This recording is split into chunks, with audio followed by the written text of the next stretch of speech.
Welcome to the education এনরোলমেন্টে তোমাদের সকলের স্বাগত। আজকে আমরা যে টপিকটা নিয়ে আলোচনা করবো সেটা হবে পার্ট অফ স্পিচ। আমি তোমাদের বেঙ্গলিতে সবকিছু জানিয়ে দিচ্ছি, কারণ জিআরবিটির অধিকাংশে ত্রিপুরা রাজ্যের ক্যান্ডিডেট থাকে এবং ত্রিপুরা রাজ্যের ক্যান্ডিডেট সকলেই বাংলা বিষয়টাকে বেশি প্রেফারেবল করে। তার জন্য আমি বেঙ্গলিতে তোমাদের পুরো স্ট্রাকচারটা বুঝিয়ে দিচ্ছি যাতে তোমাদের বুঝতে সুবিধা হয়। First of all, part of স্পিচের মধ্যে আমরা জানতে পারি যে পার্ট অফ স্পিচ 8 প্রকার।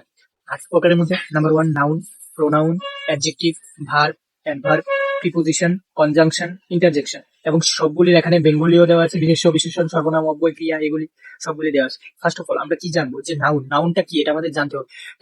কোন সেন্টেন্সের মধ্যে ব্যক্তি, বস্তু, স্থান, ধারণার নাম এগুলি বোঝালে, যেমন বয়, বুক, ঢাকা, অনেস্টি, এগুলি ব্যক্তি, বস্তু বা স্থানের নাম বোঝালে সেটা হবে নাউন। এটা আমাদের বুঝতে হবে। তারপর আসবে প্রোনাউন। নাউনের পরিবর্তে যে শব্দ ব্যবহৃত হয় সেটা হবে প্রোনাউন। যেমন এখানে হি, শি, ইট, দে এগুলি। যেমন Ram is going to school, এখানে রামটা হবে নাউন। এখানে যদি এক্সাম্পল হিসেবে দেওয়া হয় he is going to school, এখানে হি, রামটা হবে নাউন। এখানে রাম দেওয়া হয়নি, এখানে হি দেওয়া আছে। হি বলতে এখানে রামও হতে পারে, শ্যামও হতে পারে, অনেক যে কোনো কেউ হতে পারে। তার জন্য হিটা হবে প্রোনাউন, কারণ এটা বিশেষ্যের পরিবর্তে ব্যবহৃত হয়েছে। তারপর আসবে অ্যাডজেক্টিভ। অ্যাডজেক্টিভ মানে নাউন প্রোনাউন যে দোষ, গুণ, অবস্থা এগুলি যখন বোঝানো হবে সেটা হবে অ্যাডজেক্টিভ, যেমন বিউটিফুল, টল, স্মার্ট, এক্সাম্পল হিসেবে। তারপর আসবে ভার্ব। ভার্ব মানে আমরা সবাই জানি ক্রিয়া। একটা সেন্টেন্সের মধ্যে যে ওয়ার্ডটা কোনো কিছু কাজ করা বোঝাবে সেটা হবে ভার্ব, যেমন রান, ইট, বিকাম এগুলো। তারপর আসবে অ্যাডভার্ব, যে কাজটা করা হচ্ছে সেটার মধ্যে কি রকম গুণ আছে, কি রকম কাজ করছে সেটা। যেমন ভেরি গুড ওয়ার্ক, এখানে ভেরি গুড ওয়ার্কটা কি হবে, এখানে অ্যাডভার্ব হবে, কারণ কি খুব ভালো কাজ করছে, কাজ তো করছে এটা ভার্ব, খুব ভালো কাজ করছে এটা হবে অ্যাডভার্ব, ভেরি গুড।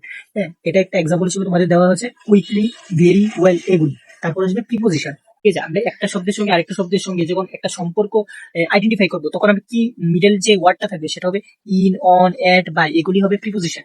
তারপর আসবে কনজাংশন। কনজাংশন মানে সংযোগকারী যে শব্দটা, মানে দুটো শব্দকে যে একটা ওয়ার্ড বা যে একটা ওয়ার্ড দিয়ে সংযোগ করা হয় সেটা হবে কনজাংশন, যেমন অ্যান্ড, বাট, বিকজ এগুলি।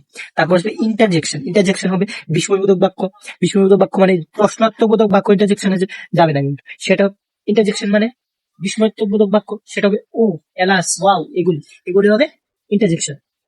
এখন তোমাদের জন্য আমি 8টা কোশ্চেন নিয়ে এলাম। 8টা কোশ্চেন কি কি? Number 1, identify the noun. এখানে একটা সেন্টেন্স দেওয়া আছে, the cat sat on the mat. ঠিক আছে, এটার মধ্যে তোমাকে নাউনটা আইডেন্টিফাই করতে হবে। আমরা আগেই পড়ছিলাম নাউনটা কি। কোনো ব্যক্তি, বস্তু বা ধারণার নাম বোঝালে সেটা হবে নাউন। যেমন এখানে ব্যক্তি, বস্তু, এখানে ব্যক্তি বা প্রাণী বলতে এখানে ক্যাট আর ম্যাট এ দুটা কি noun. Number to identify the verb. এখানে আমাদের কি বলা হয়েছে, ভার্বটা ফাইন্ড করতে। ভার্ব মানে কি, কোনো কিছু একটা সেন্টেন্সের মধ্যে যে ওয়ার্ডটা কোনো কিছু কাজ করা বোঝাচ্ছে সেটা হবে ভার্ব। যেমন শি রানস এভরি মর্নিং, এখানে ওয়ার্ক কাজ করা কোনটা বুঝেছে, রানসটা হবে ভার্ব। তারপর আসবে নাম্বার 3, আইডেন্টিফাই দ্য অ্যাডজেক্টিভ। এখানে বলা হয়েছে কি অ্যাডজেক্টিভটা আমাদের ফাইন্ড করতে। নাউন ও প্রোনাউনের কোনো কিছু দোষ, গুণ, অবস্থা এগুলি যদি বোঝানো হয় তখন তাকে অ্যাডজেক্টিভ বলে। তাহলে এখানে the blue car is first, এখানে কার ইজ ফার্স্ট হলে চলতো। এখানে মেনশন করা দিয়ে দেওয়া হয়েছে যে ব্লু কার, বলা হয়েছে যে ব্লু কারটা ফার্স্ট। এখানে ব্লু হলে কি অ্যাডজেক্টিভ, কারণ এখানে দোষ বা গুণটা বোঝাচ্ছে যে কারটা ব্লু কালার। তারপর নাম্বার 4, আইডেন্টিফাই দ্য অ্যাডভার্ব। এখানে বলেছে আমাদের অ্যাডভার্বটা ফাইন্ড করতে। The quickly finished his harbour, এখানে অ্যাডভার্বটা বলতে আমরা কি ভার্বের কোনো দোষ, গুণ, অবস্থা এগুলি বোঝায়। যেমন এখানে দেওয়া আছে হি কুইকলি ফিনিশড হিজ হোমওয়ার্ক, সে কিভাবে কুইকলি কে হবে adverb. Number 5, identify the pronoun. এখানে বলা হয়েছে আমাদের প্রোনাউনটা আইডেন্টিফাই করতে। শি লাভস রিডিং বুক, এখানে বলা হয়েছে she loves reading book. Pronoun মানে কি, আমরা জানি যে নাউনের পরিবর্তে যে ওয়ার্ডটা বসে সেটা হবে প্রোনাউন। যেখানে এখানে কি বসেছে সেটা হবে কি pronoun. Number 6, identify the conjunction. এখানে বলেছে কনজাংশনটা ফাইন্ড করতে। কনজাংশন মানে কি, আমরা আগে জানি দুটো ওয়ার্ডকে একসঙ্গে অ্যাড করতে মিডলে যে ওয়ার্ডটা ব্যবহৃত হয় সেটা হবে কনজাংশন। কনজাংশন মানে I like tea A coffee, এটার মধ্যে এন্ডটা হবে সংযোগকারী যে শব্দটা সেটা, এটা হবে কনজাংশন। তারপর আসবে আইডেন্টিফাই দ্য প্রিপোজিশন। এখানে বলছে আমাদের প্রিপোজিশনটা ফাইন্ড করতে। The book is on the table. Preposition বলতে আমরা বুঝি যে সম্পর্ক সূচক যে অব্যয়গুলি থাকে, সম্পর্ক সূচক যে বাক্যগুলি থাকে সেগুলি হবে প্রিপোজিশন। যেমন এখানে the book is on the table, এখানে অন হবে প্রিপোজিশন। তারপর number 8, identify the interjection. The interjection বলতে বুঝি বিস্ময়সূচক বাক্য, মানে কি এক্সক্লেমেটরি সিম্বল। এক্সক্লেমেটরি সিম্বল যেখানে থাকবে সেটা হবে ইন্টারজেকশন, একদম ইজি। যেখানে ফার্স্ট দিয়েছে বাউটা হবে ইন্টারজেকশন।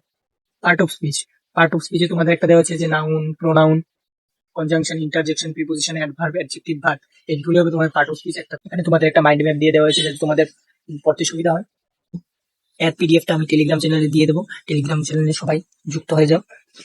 ভিডিওটা যদি তোমাদের ভালো লাগে থাকে ভিডিওটাকে লাইক করে দাও, কমেন্ট করে দাও, এবং আরো এরকম ভিডিও পেতে চ্যানেলটাকে সাবস্ক্রাইব করে দাও।